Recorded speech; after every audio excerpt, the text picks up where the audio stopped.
Breaking news చూస్తున్నాం. అన్నమయ్య జిల్లాలో ఘోర రోడ్డు ప్రమాదం చోటు చేసుకుంది. ఆదివారం రాత్రి బైక్ ని ఢీకొట్టింది ఓ ఆర్టీసీ బస్సు. అయితే ఈ ప్రమాదంలో ఒకే కుటుంబానికి చెందినటువంటి 3 యువకులు మరణించారు. మృతులంతా మొలకల చెరువు మండలం కట్టవాండ్లపల్లికి చెందినటువంటి వెంకటేష్, తరుణ్, మనోజ్గా తెలుస్తోంది. సో 3 కూడా యువకులే. దాంట్లో దాదాపుగా అప్పుడే కొంత తల్లికి చేతికి అందొస్తున్నారు. కొంత పని చేసుకొని లేకుంటే చదువులు చదువుకొని మంచి ఉన్నతమైనటువంటి జీవితాన్ని స్టార్ట్ చేసి ఆ కుటుంబానికి ఆసరాగా ఉంటారని చెప్పి ఆ తల్లిదండ్రులు భావించారు. కానీ అంతలోనే ఈ 3 కూడా అక్కడికక్కడే దుర్మరణం పాలయ్యారు ఆర్టీసీ బస్ ఢీకొనడంతో. ఒకసారి మనం విజువల్స్లో చూస్తున్నాం, పైన ఫోటోలో కనిపిస్తోంది. ఆ 3 నిన్న ఆర్టీసీ బస్ ఢీకొనడంతో బైక్పై వెళ్తున్నటువంటి ఈ 3 యువకులు మరణించిండే ఆ ఫొటోస్ అన్ని కూడా ఆ మృతులవే. సో మృతులంతా ములకల చెరువు మండలం కట్టవాండ్లపల్లికి చెందినట్టుగా తెలుస్తోంది. సో వెంకటేష్, తరుణ్, మనోజ్ ఈ 3 కూడా ఒకే బైక్ పై వెళ్తున్నారు. ద్విచక్ర వాహనంపై వెళ్తుండగా ఆర్టీసీ బస్సు ఢీకొండింది. సో అప్పుడే చేతికి అందొచ్చిన కొడుకులు రేపు మాపో ఒక ఉద్యోగాన్ని సంపాదించి మంచి ఉన్నతమైనటువంటి జీవితాన్ని ప్రారంభించి తల్లిదండ్రులకి ఆసరగా ఉంటారని భావించారు. కానీ అంతలోనే ఒక అనుకోని సంఘటన ఈ 3 కూడా తిరిగిరాని లోకాలకు తీసుకెళ్ళింది. ఒకసారి మనం కింద ఆ కుటుంబీకుల తల్లిదండ్రులు, బంధువులు గుండెలు పగిలేలా రోధిస్తూ ఉన్నారు. తమ ఆవేదన, తమ బాధని పెద్ద ఎత్తున ఆ దుఃఖ రూపంలో వెలుగక్కుతున్నారు. ఒకసారి వారు ఆ హాస్పిటల్ దగ్గర ఆ మృతుల కుటుంబాలు రోధిస్తున్నటువంటి ఆ విజువల్స్ చూద్దాం.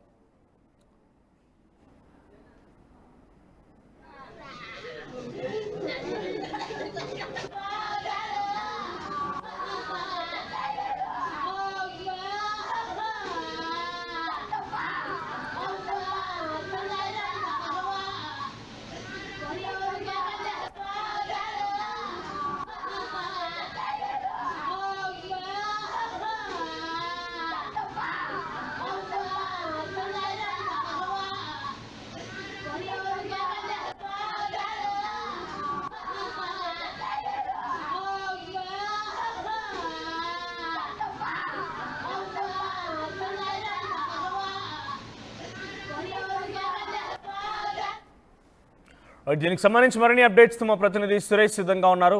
సురేష్, ఏం జరిగింది? ఆర్టీసీ బస్సు ఢీకొని ఈ 3 యువకులు మరణించారు. ఇప్పుడు జరిగింది ఘటన, అప్డేట్స్ ఏంటి? ఏదైతే ఈ యొక్క సంఘటన అన్నమయ్య జిల్లా ములకల చెరువు మండలం సమీపంలో నిన్న రాత్రి చోటు చేసుకుందని చెప్పాలి. కదిరి నుంచి మదనపల్లి వైపు వస్తున్నటువంటి పుంగనూరు డిపో సంబంధించినటువంటి ఆర్టీసీ బస్సు, దానికి ఎదురుగా ఈ 3 కలిసి ఒకే వెహికల్లో ఒక ద్విచక్ర వాహనంలో వస్తున్నారు. వీళ్ళు 3 కూడా ఒకే కుటుంబానికి చెందినటువంటి అన్నదమ్ములు. అయితే చిన్నాన్న పెదనాన్న బిడ్డలుగా తెలుస్తుంది.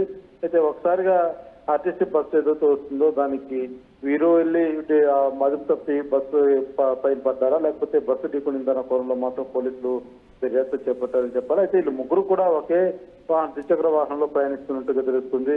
అదుపు తప్పి పన్నట్టుగా కూడా ఒక ప్రాథమిక సమాచారం అయితే మనకు అందిస్తుందని చెప్పాలి. అయితే ఒక్కసారిగా ఆ సంఘటన ప్రాంతంలోనే ఆ యొక్క బస్సు ఢీకొనడంతో 2 అక్కడే స్పాట్ లోనే చనిపోవడం జరిగింది. మరొక వ్యక్తిని హాస్పిటల్ తరలించే లోపల మార్గ మధ్యలో అతను కూడా మరణించినట్టుగా గుర్తిస్తుంది. అయితే వీళ్ళు 3 కూడా ఒకే కుటుంబం, అంటే అన్నదమ్ములకు సంబంధించినటువంటి బిడ్డలు వీళ్ళు. అయితే ఒక్కసారిగా 3 ప్రాణాలు కోల్పోవడంతో మాత్రం ఆ గ్రామం అంతా కూడా తీవ్ర శోక సందర్భంలో మునిగినటువంటి పరిస్థితి. వాళ్ళ కుటుంబ సభ్యులంతా కూడా హాస్పిటల్ వద్దకు చేరుకొని ఆర్తనాదాలు అక్కడ వినిపించినటువంటి పరిస్థితి నెలకొందని చెప్పాలి. అయితే ఒకేసారి 3 మంచి బాగా చదువుకున్నటువంటి యువకులు, అందులో ఒక అబ్బాయి జాబ్ చేస్తున్న, మరొక 2 చదువుకుంటున్నటువంటి యువకులు. ఒక్కసారిగా మా బిడ్డలు ఈ రకంగా ప్రాణాలు పోయారు, మాకు ఎంతో ఆసరాగా ఉంటాడు, అదే రకంగా చెట్టు ఎదిగినటువంటి కొడుకు రేపో మాపో బాగా లైఫ్ లో సెట్ అయ్యే విధంగా ఉన్నటువంటి తరుణంలో ఈ రకంగా ప్రాణాలు కోల్పోవడం మాకు తీవ్ర అన్యాయం చేసే తేవడంతో కూడా తీవ్ర ఆర్తనాదాలు ఆ యొక్క హాస్పిటల్లో చోటు చేసుకున్నాయని చెప్పాలి. అయితే పూర్తిగా ఈ యొక్క బస్సుకు సంబంధించి ఏదైతే వీళ్ళు 3 కూడా ఒకే వాహనంలో ప్రయాణించడమే ప్రధానంగా ఈ యొక్క యాక్సిడెంట్ కూడా కారణం అనేది కూడా మనకైతే సమాచారం ఉందని చెప్పాలి. ఏదైతే ట్రిపుల్ రైడింగ్ చేయడం వల్లనే ఈ రకంగా వీళ్ళు ప్రాణాల మీద తెచ్చుకున్నట్టుగా కూడా కొంతమంది స్థానికులుగా ఉన్నటువంటి వారు తెలియజేస్తున్నటువంటి పరిస్థితి. అయితే బస్సు వచ్చేటువంటి క్రమంలో ఒక్కసారిగా వీళ్ళు అతి వేగంతో వచ్చారా, లేకపోతే ఏం జరిగిందన్నది మాత్రం పూర్తి స్థాయిలో పోలీసులు దర్యాప్తులో తెలియజేస్తుంది. అయితే ఒకసారిగా ట్రిపుల్ రైడింగ్ చేయడం, అదుపు తప్పడం వల్లనే ఈ యొక్క సంఘటన కూడా చోటు చేసుకుని ఉండొచ్చని ప్రాథమిక సమాచారం అయితే మనకు అందుతుంది. సురేష్, సో ఒకే కుటుంబానికి సంబంధించినటువంటి ముగ్గురు యువకులు దాదాపుగా కజిన్స్ అవుతుంటారు. వారంతా కూడా ఒకే వాహనం పైన, ద్విచక్ర వాహనం పైన వెళ్తూ ఉండగా ఆర్టీసీ బస్ ఢీకొనింది. స్పాట్లోనే ముగ్గురు మరణించారు. సో వెంకటేష్కి 26 ఏళ్ళు, తరుణ్ 24 ఏళ్ళు అండ్ మనోజ్ 19 ఏళ్ళ వ్యక్తులు. సో ముగ్గురు కూడా చేతికి అందించారు. రేపు మాపు ఒక మంచి ఉద్యోగం సంపాదించి కొత్త జీవితాన్ని ప్రారంభిస్తారు. ఆ తర్వాత తమ కుటుంబం సంతోషంగా ఉంటుంది అని చెప్పి భావించినటువంటి ఆ తల్లిదండ్రులకి అనుకోని ఒక సంఘటన ఆ ముగ్గురిని కూడా చిదిమేసింది, తిరిగిరాని లోకాలకు తీసుకువెళ్ళింది. సో ఏదేమైనా కూడా ఈ ఘటన జరిగింది అన్నమయ్య జిల్లాలో. ప్రస్తుతానికి ఆదివారం రాత్రి బైక్ని ఒక ఆర్టీసీ బస్ ఢీకొట్టడంతో ఒకే కుటుంబానికి సంబంధించినటువంటి ముగ్గురు కూడా మరణించినట్టు తెలుస్తోంది. మృతులంతా మొలకల చెరువు మండలం కట్టావాండ్లపల్లికి సంబంధించినటువంటి వ్యక్తులుగా తెలుస్తోంది. ఏదేమైనా కొంత దయచేసి జాగ్రత్త వహించండి. ఓవర్ స్పీడింగ్ అనేది తగ్గించండి. ఓవర్ స్పీడింగ్ కిల్స్ అనేది గమనించండి. ట్రాఫిక్ రెగ్యులేషన్స్ని పాటించండి. మరి ముఖ్యంగా రాత్రి సమయాల్లో కొంత అవతల వైపుగా వచ్చేటువంటి వెహికల్స్ కూడా గమనిస్తూ వెళ్లాల్సి ఉంటుంది. కొంతమంది ఓవర్ స్పీడింగ్ కానివ్వండి, ముఖ్యంగా అత్యుత్సాహపరులు కొంతమంది యువకులు కూడా ఓవర్ స్పీడింగ్, హెల్మెట్ ధరించకపోవడం, అట్ ది సేమ్ టైం రాత్రి సమయాల్లో ఖాళీగా రోడ్స్ ఉన్నాయని చెప్పి స్టంట్స్ కూడా చేస్తూ ఉంటుంటారు. కొన్ని సందర్భాలు వారంతట వాళ్ళే సెల్ఫ్గా పడిపోయి కూడా ప్రాణాలు పోయే సందర్భం కూడా ఉంది.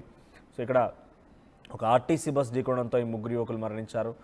రోడ్డుపై వెళ్ళేప్పుడు కాస్త ఆచి తూచి జాగ్రత్తగా వెళ్తే బెటర్.